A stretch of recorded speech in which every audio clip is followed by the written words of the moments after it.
Good afternoon, this is Dominic with TheBackVlog. Last week, I finished my first foray into Osamu Dazai, which is the book Schoolgirl, which I think is the book, actually, that kind of... It was his breakout work. I think he had short stories before this, but this is like his first thing that kind of took off and became like a sensation in Japan in 1939 when it was written.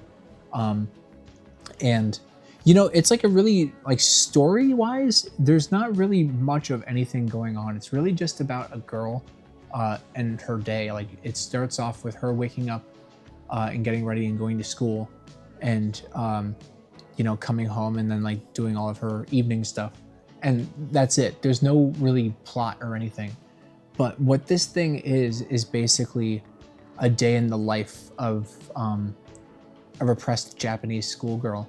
And Dazai really, it's really impressive how he is able to kind of capture the essence of rebellious and cynical and angsty youth, given that he was in his early 30s when he wrote this, because it's filled with all of the profundity, yet the naivety, or however you pronounce that word, the naive nature of a teenager, where it's they have all these complicated thoughts, and you know, some of them are really well thought out and profound and everything, but at the same time it's it's simplistic in its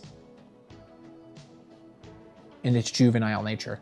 It really kind of made me think about you know, a lot of the stuff that's said in here is kind of how my worldview was whenever I was a teenager, and how I imagine a lot of other teenagers were. And I don't know, it's just really impressive how universal a lot of the thought processes in here were. You know, obviously it's specific to Japanese culture and you know, gender norms and everything too. So there is that going on, but just the attitude is a perfect it's a perfect essence of just teen angst and anger. And I thought that was really well done. I was talking to my wife about this because her favorite anime is Bungo Stray Dogs. And you know, the premise of it is you have these characters who are based on authors of not only Japanese literature, but other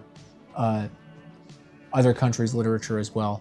And you know, you have Dazai as a character, and how his abilities and his character traits kind of reflect the real Osamu Dazai.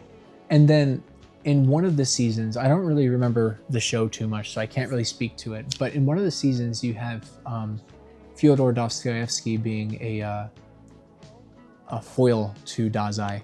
And I think that's really interesting because among Dostoevsky's most popular works, you have Crime and Punishment, which I haven't read, but what I do know about it is that it's this, it's basically this stream of consciousness, or the stream of conscious kind of, you know, plotless, structuralist kind of thing about, I guess, a murderer coming to terms, not coming to terms, but kind of justifying his actions or whatever, something like that.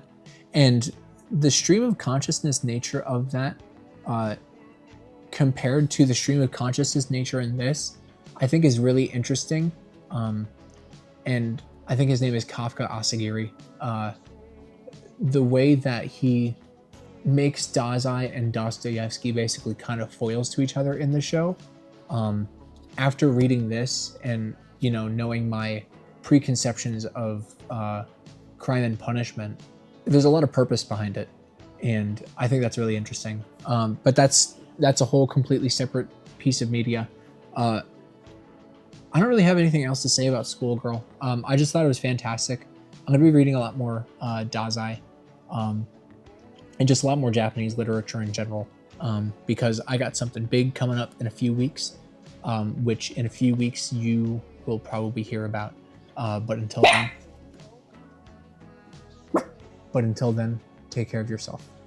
Robin is barking at people exiting my building, so I gotta deal with her.